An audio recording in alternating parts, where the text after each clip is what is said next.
Hello once again, YouTube, my favorite people in the world. Only because I didn't Twitch stream today. It's actually my day off. I know I've been feeling a bit ill lately. I took a couple days off anyways, but today was actually my first scheduled day off for over a month. So if it wasn't for all the illnesses, today was the day I was meant to put my feet up and relax. But I think you know what, we've been off a little bit with being ill. We do a YouTube cast today, and again, we're going to be putting these out every Tuesday, Thursday, and Saturday. YouTube only broadcast, so that there's no bothering with the Twitch chat, there's no me being distracted, it's just me and the game, so that you guys can watch and enjoy it to the best of my potential, hopefully. To the top left-hand side, a game from the Olimoleague Winter, which happened over the last couple of weeks. This is from the group stages, a best-of-3 between TY, the red Terran player, and the blue Zerg in the bottom right, Rogue. Of course, if you do end up liking this series, do consider subscribing to the channel. We're trying to grow this YouTube as much as we can, push it hard, and keep on producing great content for you. And of course, likes and comments help a whole bunch with that. I want to see in the chat channel what you're thinking of maybe a series from a different tournament, because it's the first YouTube exclusive cast I've done from a tournament that isn't IEM Katowice server qualifiers. So that's kind of nice and cool. So let us know what you're thinking of that, and if there's any other tournaments you'd like to maybe try and maybe try and grab replays from, that'd be pretty cool too. So let us know down in the comments, and again, don't forget to leave that like.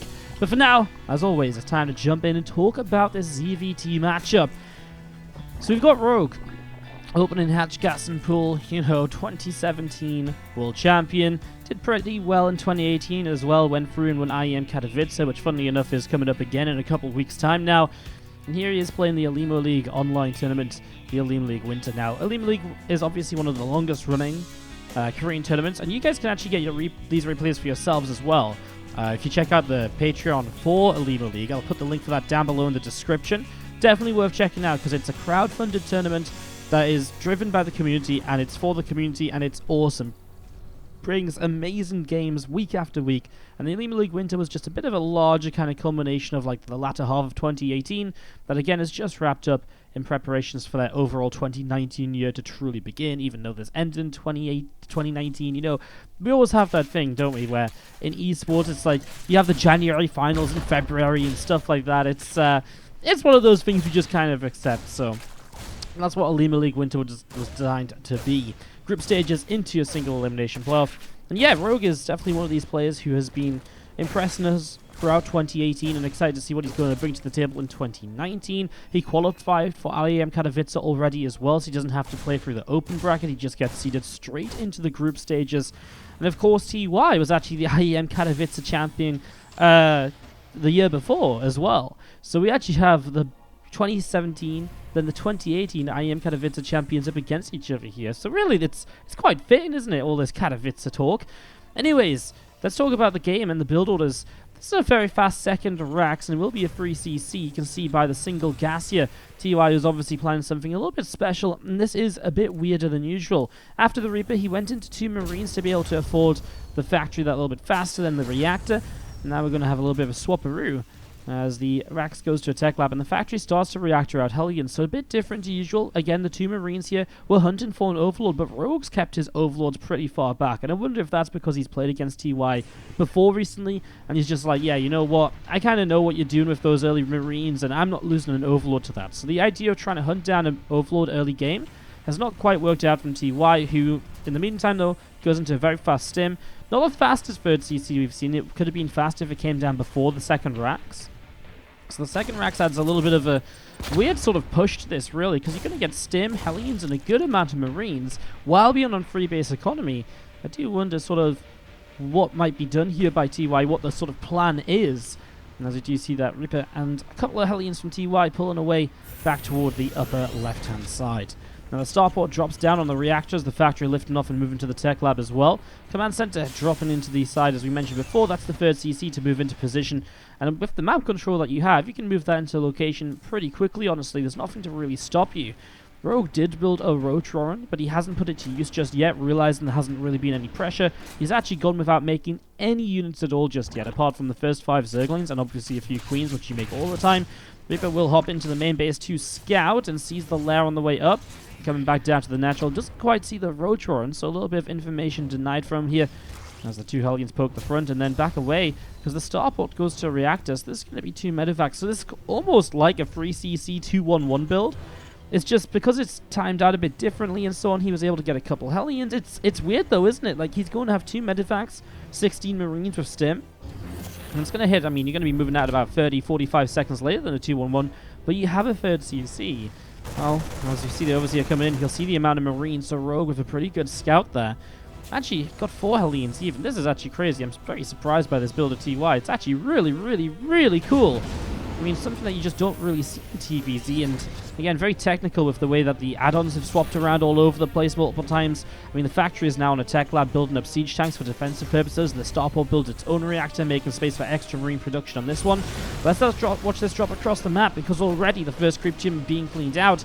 And TY, well, I mean, as he comes in here, Rogue has only just started to produce roaches, but he might be able to do some damage because the roach count at the moment is fairly low. Hellions hanging back, I like that, not getting ahead of themselves, letting the Marines jump in initially, and the Hellions now can peel away towards the mineral line, while the Marines are just still picking off roaches. Queen's dropping too, and TY is finding a huge amount of damage already. Extra workers going down as the Queen number 1 drops, and number 1 will drop in a moment or so, I imagine, because, I mean, Rogue just didn't have enough. He was not expecting an attack like this. He didn't really have a good enough read on the situation. I mean, he saw the Marines just before they lifted up and came across the map as Hellions in the mineral line are going to find a few extra drones as well. I mean, it's already been 17 workers killed, as Rogue might clean this up, but he's going to be coming out in a huge, huge deficit. 18 workers killed is not something you easily come back from, and that's a lot of damage dealt here by TY. Marines loading up into those medevacs and backing away up through the top side. Actually, just send this one around to scout, I think, or just kind of threaten, keep the roaches back, slow down a counterattack. That's really smart, actually.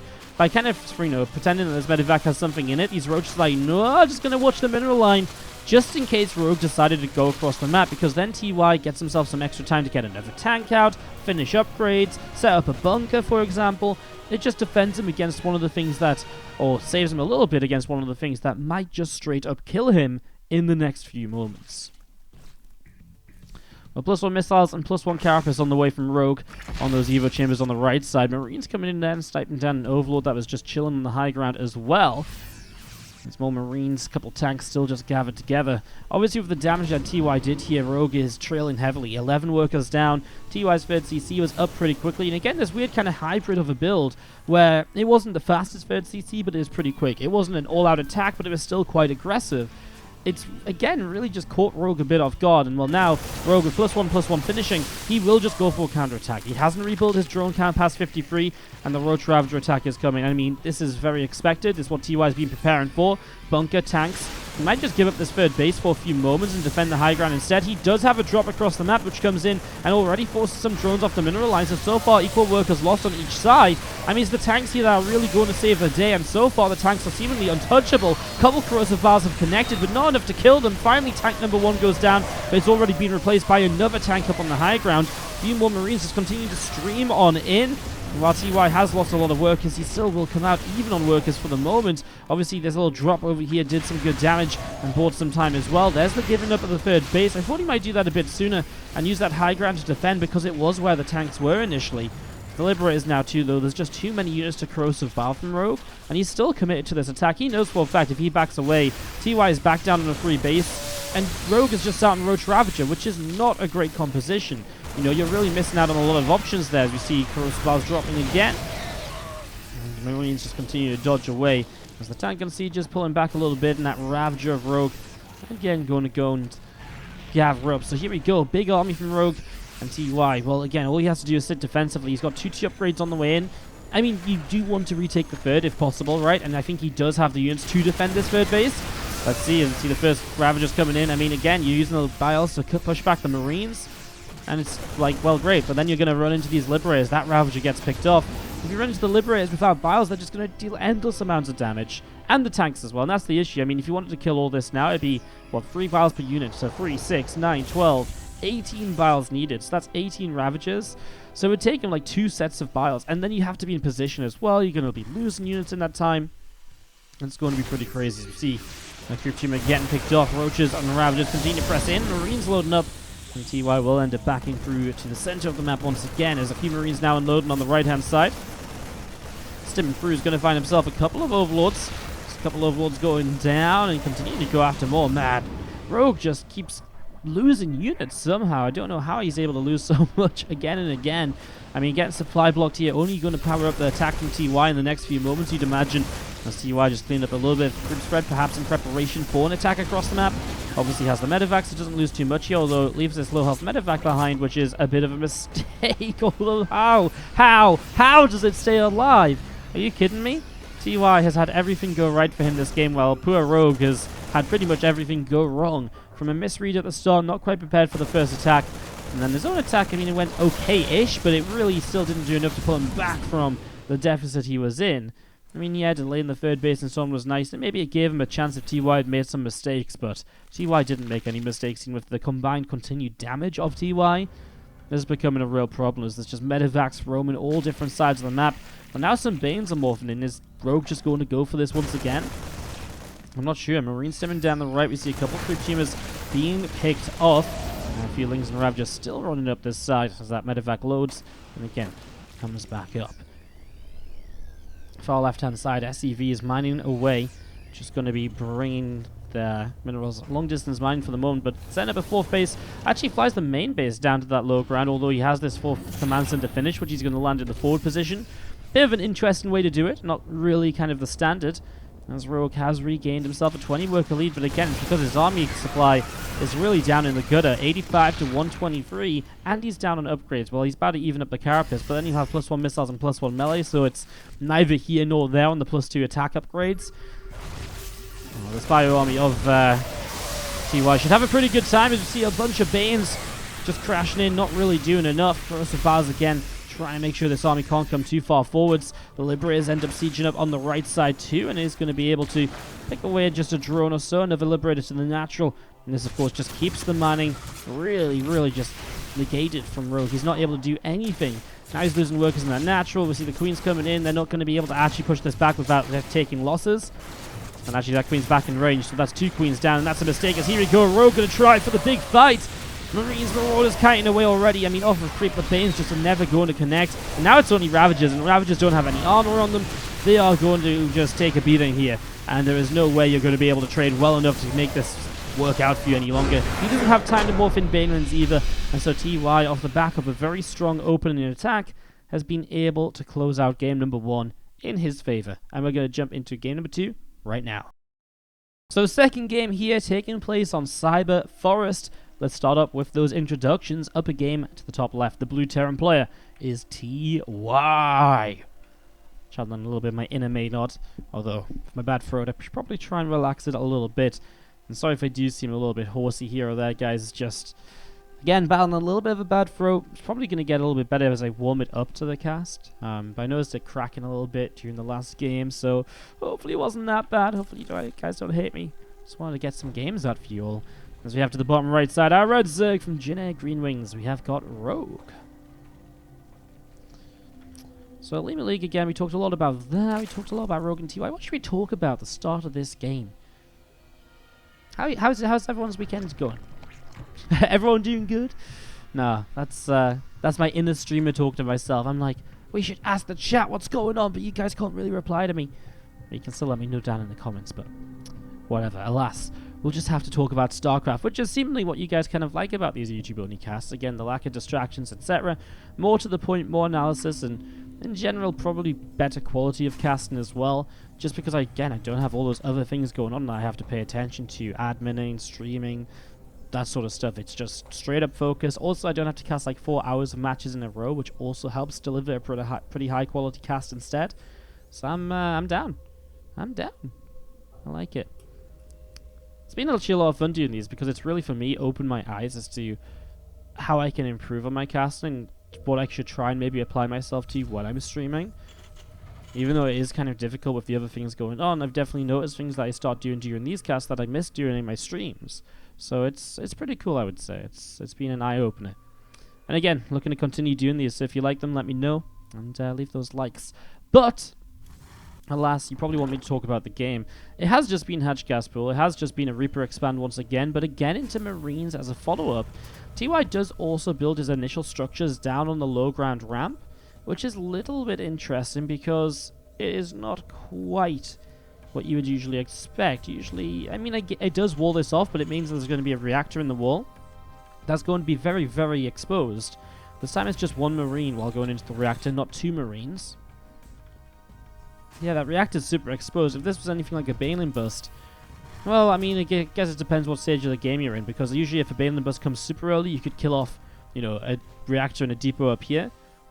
Whereas on here, I guess the reactor and the depot is exposed, but if it was a later game Baneling bust, then it wouldn't be exposed. But then maybe it's not as big of a deal, so obviously TY doesn't seem to mind, as the Reaper gets deflected pretty quickly, and the third hatchery is already on the way down from Rogue. So pretty standard setup from our Zerg player at the moment, as that factory from TY finishes up. And he's just going to be starting up a Widow Mine, so continues with Marine production. And for the second game of this series, TY is again looking for some sort of like, just kind of off-market pressure. Like, it's just not what you expect to see in the TvZ. It's definitely not standard, it's definitely not what's expected, and it can make it more difficult for Rogue to kind of realize what's going on, to respond properly and to defend. Because now the factory going to jump onto reactor, produce a few Hellions, so I'd imagine this will be a little bit Marine Widow Mine drop. Followed up with the, well, he actually might just drop 2 Hellions in with it as well, because he does have 8 load-up slots here, with 2 Hellions taking 2 apiece, and then the 4 other units taking 1 apiece.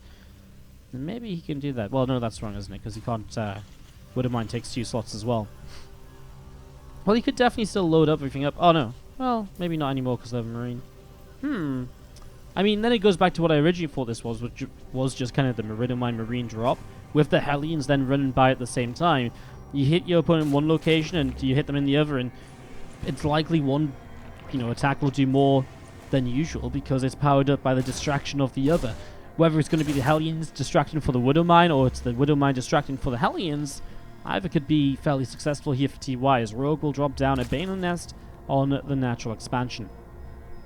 A couple of troop teamers continuing to press forward through the center of the map as well. We already see Hellions picking off a single Zergling. Queen's continuing forwards. We'll be able to push that back. I mean, that creep spread coming through pretty quickly, as, well, it looks like he's just going to focus everything in the same position. He's going to turn this into a Hellbat attack eventually. Armory coming down and a Liberator on the way up. That Widow Mine has just been taken down as well. Apologies, just missed that off screen. The Queen's just able to grab that. So Widow Mine gets denied, as Greens will go for that Overlord in the center. Queen's coming forwards, will be able to transfuse it though. Again, watching for that Armory to come up and seeing how this goes. Okay, he's going to use the Medevac now to drop Hellions in the main, so it's going to be 4 Hellbats in the main, plus the Hellbats Marines at the front, with the Liberator elsewhere to pull these Queens completely out of position. I mean, these Queens, there's just not enough of them to be everywhere they need to be, really. 3 Hellions morphing to Hellbats then, and pushing on towards that creep spread. Again, there go those drops in the main. He's actually just going to morph those into Hellbats too. He probably could have gotten away with leaving them as Hellions to run into the mineral line with. Here comes the attack at the front. Liberator sieged up on that third base, finding damage. The Hellbats in the main, picking up Queen kills as well on the front lines. I mean, the Zerglings just aren't doing anything. The Bane gets split away against, and, well, the 2 Hellbats in the main that go down will be, you know, their legacy lives on with the 2 Hellbats that then survive to maybe come back in at a later point. These drones still in trouble. 6 workers have gone down. Finally, a Bane connects on some of these Marines, which are still firing away. This has been only 6 workers killed, but obviously drones having to run around all over the place. A lot of units going down too, and make that 8 workers now as 2 more go down. Back in the main base, those Hellbats coming in for more. And again, the Zerglings just cannot realistically fight this at the moment. The Spore Crawler can't get in position. It's blocked by the Hellbats. Now we do see the Things coming in and just committing themselves to this little bit of a surround, but there's... Oh, actually misses the lift up, which you were expecting to see at that point. Hellbat comes back down, and the Medevac's just going to get out. So everything gets cleaned up by Rogue, but TY again has done monstrous amounts of damage. Resources lost is 800 in his favor, and obviously in a game where the Ignite has been pretty even for a little while, then pings up into TY's favor, and he's traded better. Just means that TY is taking all of those edges, and the harassment will continue as well. Banshee play now coming in. The first cloak Banshee coming through. He scans the natural, sees no Spore Crawler here. This Spore Crawler is super low. He could just kill it with the Banshee. Might take a few shots, might not be worthwhile. There's Mech back at home as well, by the way. +1/+1 vehicle plating and armor upgrades coming through from TY. So playing Mech and going into Hyperflight Rotor, so really committing with this Banshee. The Banshee flies into the main.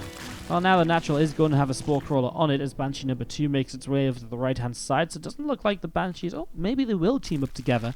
That's what I was just thinking about. If they'll team up together to kind of start one-shotting those drones, or what the plan might be. Oh, I love this actually, getting rid of some of the creep spread. Something that TY hasn't really done with this build so far. The creep's actually been pretty good from Rogue, continuing through.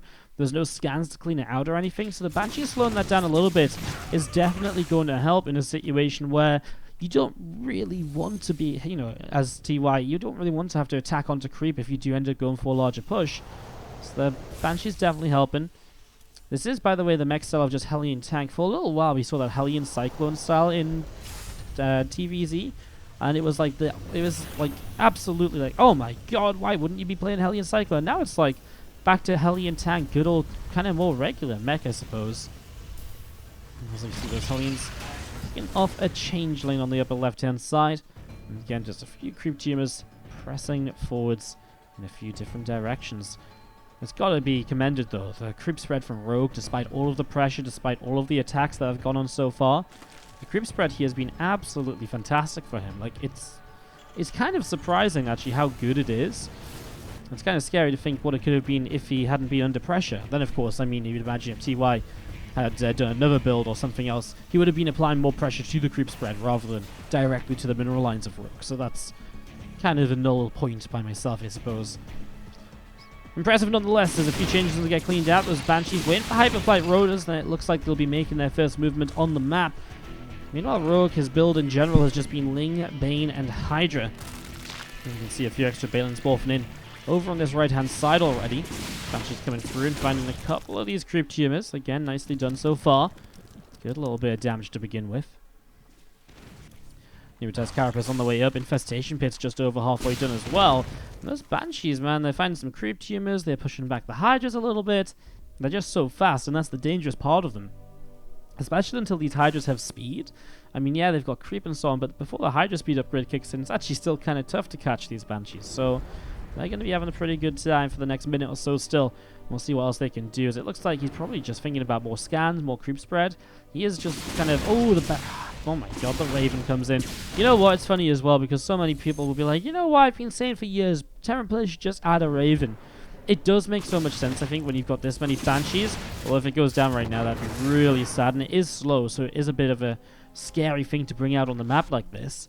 TY going into 5th base already, has another orbital over here. He is just mass expanding, man.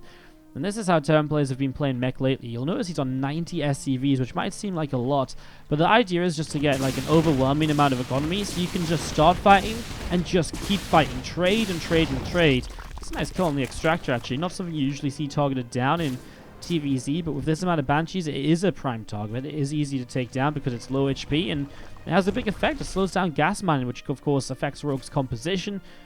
Rogue's composition as it stands, I mean, Ling Bane Hydra against Hellbat tank, it's not exactly the best. That's why he's rushing up into this Hive Tech, looking to bring the Vipers into play, and with the Vipers, of course, be able to blinding cloud those tanks, maybe abduct a few in, depending on how he wants to engage this. In terms of what Rogue knows, he has seen the composition, he knows this is mech, he knows it's tank-based as well, not Cyclones. I mean, if it was Cyclones, he would have seen attacks and pressure coming his way a lot sooner in the game. So he knows what he's against, and he's been preparing forwards. There's a lot more Banes morphing in, but TY is attacking at a great timing here, where it's just before those Vipers come into play. And again, the Vipers are one of the key units to really defend against these mech armies. What a position this is, too. To fight these tanks right now, you've got to go up these choke point ramps, and that's painful. You do not want to be doing that. So this is actually a great position for TY to use, and he's going to get up to the high ground with some tanks as well. I mean, this base from Rogue, the 5th, is just completely exposed. I mean, he obviously felt this base was safer with the creep spread being so far up rather than this base here, which doesn't really have creep to the left of it. But maybe not with the positioning of it, as here we go. Rogue will just go diving on in. Again, this is still pre-Vipers. They're on the map, but they don't have energy to add into this fight yet. And, well, Rogue loses a lot as TY. Sure, he gets the high ground position taken from him for a few moments until he just resieges back up there. And now he's ready to go all over again. TY just sat up on the high ground, kills off a changeling. We are going to be seeing Banes and Hydras hanging out over to the right. Another scan dropping down, and a couple of Hellions running through, able to get another couple of drops. One more changeling here from Rogue, just moving forwards and sitting underneath. Tanks still pressing forward. So a tank coming in on the right, tank positioning over the left side. These Hydras and Banes are spread out in quite the concave, and they are really, I think, eager to dive in on this army as well. You gotta break this, otherwise you're gonna be sent back to 4 bases while the Terran continues to expand. Interference Matrix on the Vipers, are you kidding me? Well, that's just sick. Interference Matrix on the Vipers. That Raven has been an absolute godsend from TY. What a way to just shut down this attack entirely. Wow. Wow, wow, wow. That was actually... Those Interference Matrix, let's just quickly take this game back just a moment, because that is so critical, because it is absolutely what Rogue is relying on, those Vipers, to be able to engage this army. I mean, you don't run into an army like this sort of setup of siege tanks, without some sort of Viper support, and that's what he's been buying time for. So the Vipers are now full of energy, which means they have a couple Blinding Clouds each, or multiple Abducts. So he comes in, you can see he's actually sending out, I think that's an Abduct here to grab this first tank. But that's the only spell that goes off, because Interference Matrix goes out. Well, the Vikings actually kill this back Viper, but the Interference Matrix is on it, and then the second Viper just can't hit anything here at all. And it means that these Hydras probably weren't expecting to take splash from these tanks, and maybe not even these tanks. And now they're just going to get absolutely destroyed running up that ramp. And that is, again, just absolutely devastating. What a cool little play by TY. Those Ravens and the Interference Matrix, absolutely spectacular. Loved it. And that, of course, was the GG then to follow up. TY taking that game and that series then 2-0. Wow. TY pretty dominant, isn't he? Pretty goddamn dominant. He's been looking good lately, honestly. Heading into Katowice later this month, you have to imagine that this guy is one of the favorites to take it all. And I mean, this was against Rogue as well, just a dominant display. There's actually some more TY replays in this Olimoleague replay pack that I have. I'm really tempted to perhaps cast a few more of them, because he's looking good, and I'm intrigued to see how else he does. So maybe, if that sounds good to you, let me know. There's other players in this tournament: Fantasy, Zest, Innovation, Sue. If you guys are maybe interested in seeing some of those games, some of those names sound good, let me know down below in those comments. Don't forget to like and subscribe, and thanks for watching today, and I'll see you next time.